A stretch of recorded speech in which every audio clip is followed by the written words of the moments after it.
They stole $15 million from me and still had the audacity to drag me out by my hair, like I was the thief. My name is Sierra, and from wherever you're watching this, stay with me, because I need to ask, have you ever been betrayed so deeply by family that the air around you stopped feeling safe? That every smile, every "we love you," felt like a lie sharpened into a weapon? Let me tell you how it happened. It was supposed to be a normal afternoon. I had just come home from a meeting, my final attempt to get answers about my disappearing accounts, assets, and the money my late parents had left me. I stepped into the house to find them. My mother-in-law, father-in-law, sister-in-law Vanessa, and my husband Ronan, all seated in the living room. Ronan didn't even meet my eyes. His mother folded her arms, a smug smirk pulling at her red lipstick. "We've made a decision," she said. "This house is no longer yours. You can leave now. Vanessa needs the space." I blinked. "What?" "You've been unstable," she added. "Aggressive. Paranoid. And frankly, we're tired of your entitlement. You're not the only one who deserves nice things." That's when Vanessa chimed in, twirling her manicured fingers. "Maybe next time you won't be so careless with your money." My jaw clenched. "I didn't give you permission to touch any of my inheritance." My father-in-law stood up. "It's not yours anymore. You entrusted it to this family. Now pack your things and go." I laughed, bitter and stunned. "You think I'm walking out after everything you've stolen?" "You won't be walking," my mother-in-law snapped. "You'll be dragged if you have to." I ran upstairs. My heart was pounding, chest tight with a rage I'd never known before. I opened the closet and grabbed the red suitcase. Shoved in what I could: passport, my mom's sapphire ring, the vintage letters from my dad, the last photo we had together before the accident. That bag wasn't just luggage. It was memory. Blood. Worth. I zipped it, started down the stairs. She was waiting for me. That same smirk, venom in lipstick form. "You're not taking anything from here. Give me that bag." "No," I said. Quiet. Firm. "Give me that bag," she shrieked. She lunged, grabbed one handle. I clutched the other. We struggled. Then, her husband came from behind. Ronan just stood there, watching. I felt his father's hand slam into my scalp, fingers twisting my hair like it was rope. And just like that, he dragged me out of the house, down the stairs, across the front porch, like I was trash. Neighbors watched. One even pulled out her phone. No one stepped in. When they threw me onto the sidewalk, my elbow scraped the concrete. Blood started pooling around the torn sleeve of my blouse. My bag landed next to me, flung open. My mother's ring rolled across the driveway. And I swear to God, Vanessa laughed. Just then, I stood up slowly, picked up the ring, brushed the blood from my arm, and I looked each of them in the eye. My voice calm, my soul on fire. "You're going to regret this. Not today, but soon. And I promise you won't see it coming." Then I turned, and I walked away, with nothing but the one thing they never managed to steal: my name. My parents didn't leave me riches. They left me a legacy. A chain of antique jewelry stores, a small vineyard in Spain, and a trust account worth just over $15 million. The result of years of sweat, sacrifice, and smart investing. When they died in a car crash 5 years ago, I was 27, alone, and married. I remember Ronan holding me at the funeral, whispering, "You'll never be alone again." What I didn't realize was that I had just inherited a kingdom and married into a family of thieves. At first, everything felt supportive. Ronan's parents, Edward and Sylvia, comforted me, helped me navigate the paperwork. Sylvia even cried with me once while organizing the trust documents. "We're family now," she said, "and family takes care of each other." That phrase would come back to haunt me, because while they were offering me tea and hugs, they were also gathering documents, signatures, legal access. They convinced me that consolidating the assets into a central family trust would protect me from taxes, scammers, and greedy outsiders. And I believed them. because I had no reason not to trust my own husband. Within months, changes began. Edward took over, managing the jewelry stores. He said I was grieving too much to handle the staff.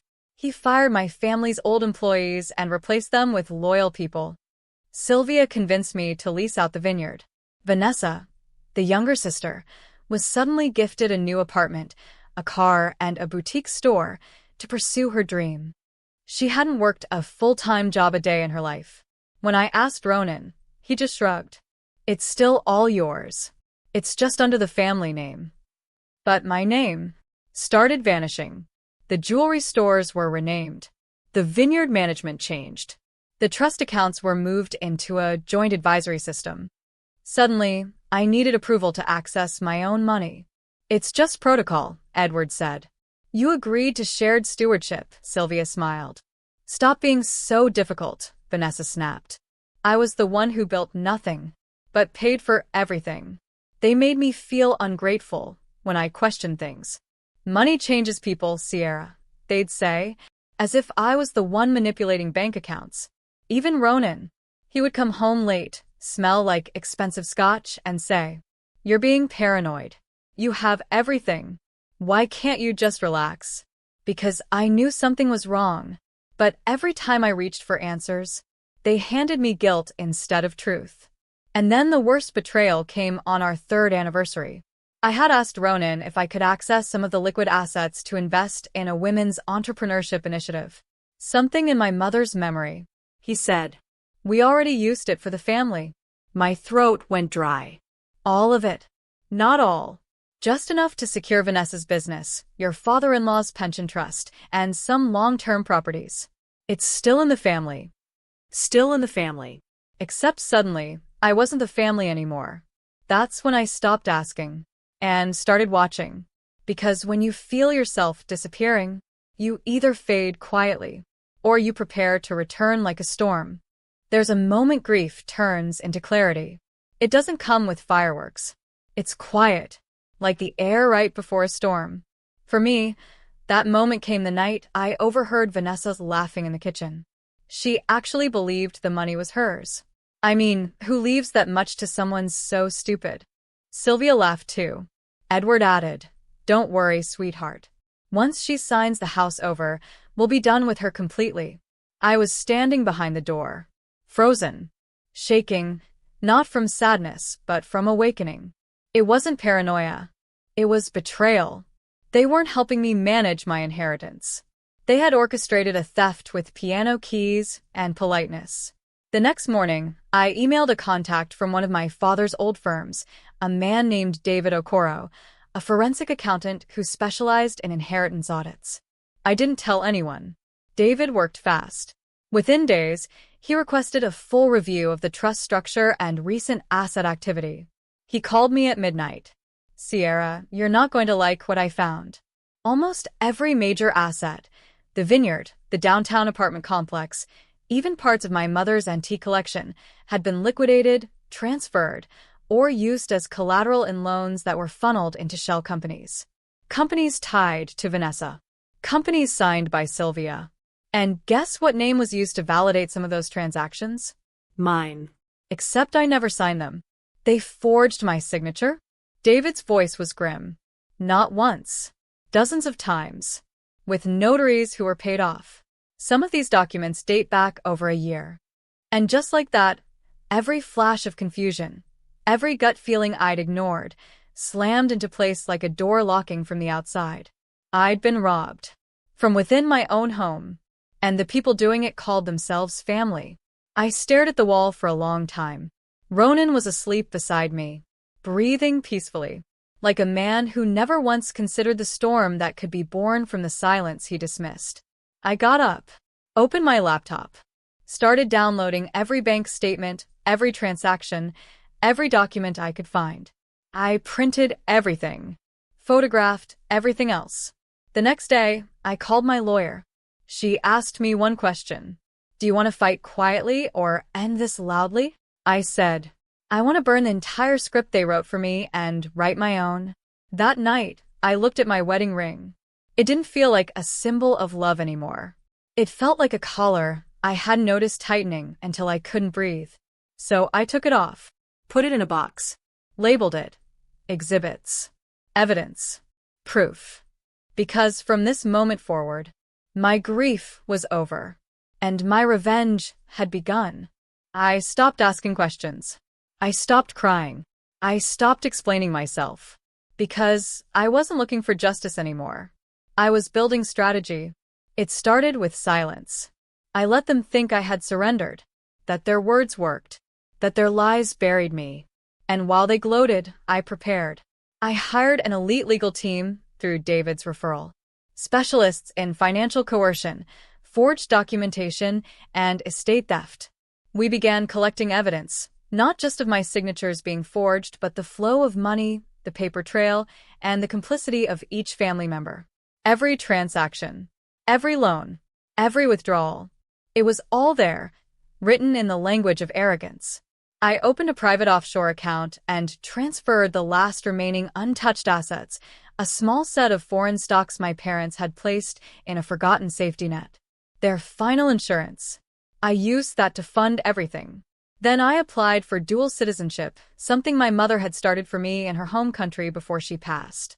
It was approved in 3 months. I booked a flight quietly, left a note for Ronan that said, "Don't worry about me. I've decided to rest and reflect somewhere far away. Hope your family treats you as well as they've treated me." Then I vanished.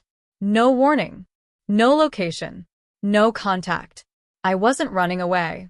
I was building distance, the kind that becomes a wall they could never climb. While they were posting beach photos, hosting dinner parties, and throwing money at Vanessa's failing luxury candle business, I was in a quiet apartment with no name on the buzzer, reviewing documents with my legal team and planning a global asset freeze. David filed reports with the International Financial Oversight Body.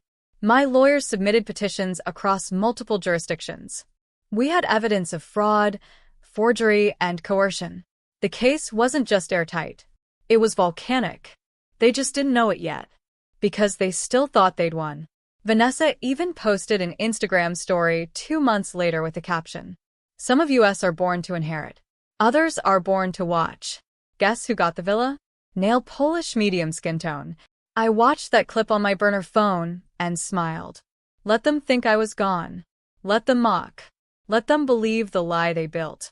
Because when you want revenge to last, you don't scream it. You architect it. And my blueprint was almost complete. 3 months after I vanished, Sylvia sent me a message. "Hope you're well. We're hosting a family event this summer. Vanessa's business is expanding. You should come visit as a guest, of course." I read it twice, and then deleted it, because I knew that in just a few weeks, they'd no longer be able to afford their own masks. It started with a call Sylvia couldn't return. Her platinum card declined. Then Edward's corporate account, frozen mid-purchase. And Vanessa's store? A giant red sticker appeared on the glass. Under investigation, property seized. They had no idea what hit them. Because while they were spending my parents' legacy on vanity and delusion, my lawyers had been working across 3 countries, with court orders, asset tracing, and fraud disclosures ready to detonate. Within 24 hours, all 11 accounts tied to the family trust, the fake companies, the offshore shelters, even Edward's pension pipeline, were frozen. Their phones started ringing. The family WhatsApp group exploded. And Ronan? He finally reached out. "Ronan, Sierra, did you do this? What's going on?" "Me? You should ask your accountant. Or maybe your lawyer. If you still have one." "Ronan, you're making a mistake. We're family." "Me. So was I. Until you made me a footnote in my own story." Click. The next day, media outlets picked it up. $15M heiress fights back after inheritance swindle. Daughter-in-law turns tables on family who called her a burden. I didn't leak it, but I didn't stop it either. Sometimes, the truth spreads all by itself, especially when your enemies are too arrogant to think anyone could rise from silence. By the end of the week, Vanessa's beach villa was repossessed. Sylvia's personal accounts were flagged for forgery.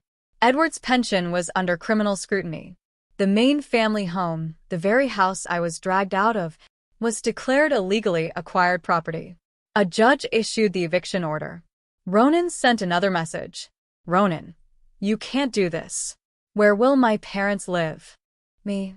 They can try the same sidewalk I landed on when they threw me out. Ronan, you've changed. Me. No. I finally remembered who I was before you all tried to erase me. Click. The hardest part? Not watching them fall. The hardest part was watching them lie to themselves as they fell. They still tried to blame me. They claimed I weaponized the legal system. They said I was holding a grudge. No. I was holding the truth. They were just choking on it now. 1 week after the eviction, Sylvia made one last attempt. She emailed me. You could have handled this better. Family should talk, not destroy. So I sent her a single reply. A forwarded email. From her own lawyer. Subject line. Criminal liability risks for Mrs. Sylvia Carlyle. No words. Just the mirror. Let her read what she did. Let her feel what I felt when I first discovered their signatures replacing mine. They thought they were clever. But when you build your empire on someone else's ashes, eventually, the fire returns. 2 weeks after the accounts froze, the real avalanche began. Vanessa was the first to break. She walked into the courthouse in sunglasses and heels, pretending to be unfazed, but behind her, a dozen unpaid vendors were shouting outside with signs. You stole from your investors. Where's our money, Vanessa? She tried to claim ignorance. She tried to blame her bookkeeper. But the paper trail led directly to her. A judge froze her personal assets. The boutique was liquidated. Her bank statements showed millions in unaccounted transfers, all tied to the original inheritance. She screamed in court, called it a witch hunt. But when you spend blood money on crystals and ego, you don't get mercy. Sylvia and Edward were next. Their private lawyer turned on them after realizing his license was at risk. He submitted sworn affidavits proving they'd coerced me into signing documents during what he described as emotional instability. He backed it with video footage, hidden cameras in his own office. I watched those recordings. I saw Sylvia place her hand on mine during a meeting and say, "Just trust us. You're too overwhelmed to make these decisions right now. Let us handle everything. Just sign." I was pale, Shaking. still grieving, but I signed. And now, that footage was Exhibit A. The DA's office officially opened a criminal fraud case. The charges included financial exploitation, document forgery, elder estate manipulation, coercion under duress. When the police knocked on their door, Sylvia tried to slam it. Edward tried to stall with legalese. Didn't work. They were arrested. The cuffs clicked. And I didn't cheer. I didn't post about it. I just watched the news like everyone else. Prominent family faces charges over $15 million inheritance fraud. Ronan tried to spin the story on social media, called me vengeful and ungrateful. But the comments weren't on his side. One read, "Bro, your parents dragged her out of her own house by her hair. Be grateful she didn't press charges for assault." Another, "She paid for your lifestyle, and you called her paranoid. You're the problem." The world saw it now. Not just the fraud, but the cowardice. The rot beneath the chandeliers. And what did I do during all this? I stayed quiet. Kept my name out of headlines. Didn't gloat. Didn't retaliate. Because this wasn't about revenge anymore. It was about correction. The universe had tilted off course. And I simply nudged it back. But I'll never forget the message I got from one of Sylvia's former friends, a woman who used to mock my modest fashion at parties. She wrote, "I used to think you were too quiet. Too soft. Now I realize you were just the only one with power that didn't need to scream. You won." I moved to the coast.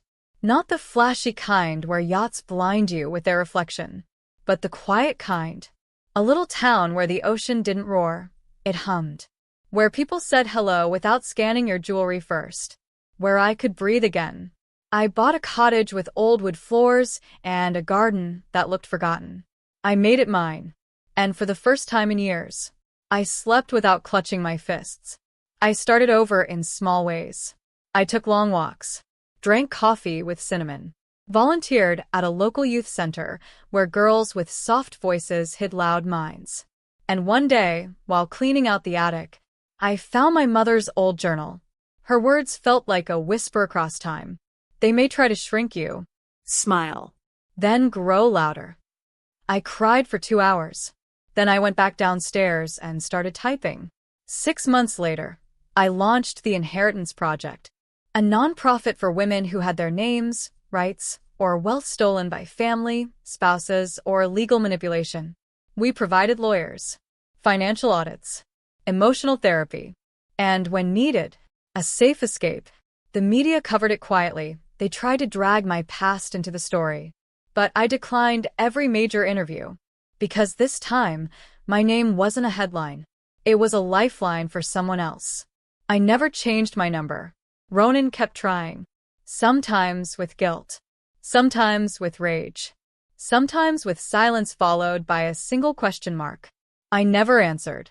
The last message he sent was a photo of the house they lost, now covered in dust.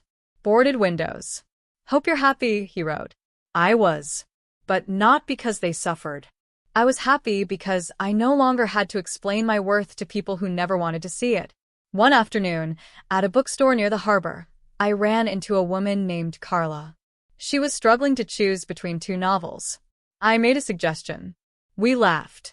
We had coffee. 2 months later, we were building a new life. One with late-night conversations, shared scars, and no masks. She never once asked me how much I had in the bank. She only ever asked how much peace I had in my heart. I said, more than I ever imagined. I still wore the sapphire ring, the one my mother gave me, the one they tried to steal. But now I wear it on a chain around my neck, not as a trophy, but as a vow. A promise to the girl who once shook on the pavement, bag ripped open, blood on her arm, that she would never again be dragged by anyone, except forward. It happened exactly 2 years to the day. I was on stage at a private women's summit in Lisbon. Small audience. No cameras. Just stories and hearts. The theme was reclaiming what was taken. I wasn't meant to speak. I was there to listen. But someone recognized me. Whispers floated. That's her. She's the one who exposed the inheritance fraud. The host asked me gently, "Would you like to say something?" I paused, then stood. And for the first time in public, I told my story. Not the headlines. Not the rage. The real story. About the moment I was pulled by the hair out of a house built with my parents' love. About the silence that followed. About how I turned that silence into strategy. And I ended with this. They thought they'd taken everything. But what they couldn't touch was the seed my mother planted in me. You don't need permission to rise. And if they try to erase your name, write it in a place they can't reach, your own story. The room stood still. Then the applause rose. I saw tears. I saw knowing eyes. And I saw one woman in the back, silent, trembling, who mouthed the words, "Thank you." That's when I knew. I didn't just survive. I shifted the ground I stood on. 3 days later, I got a letter forwarded from my old legal team. It was from Sylvia. "I've lost everything. Edward is ill. Vanessa moved abroad. I'm in a shelter. I'm sorry, Sierra. I don't expect forgiveness. But I wanted you to know I was wrong." I stared at the words. Not with hate. Not with pity. Just clarity. You don't always need to slam the door.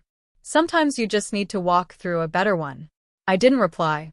Not because I hated her, but because closure doesn't always need words. The cottage by the sea is still mine. The garden finally blooms. And every spring, I plant one new tree. This year, I planted a fig tree. Because my mother once said, a fig takes years before it gives fruit. But once it does, it never forgets who watered it. I think that's who I've become. Not the woman they tried to bury. Not the girl they dragged. Not the heiress they robbed. But the woman who grew, despite it all. And now? I don't need revenge. I have something far better. A name no one can steal.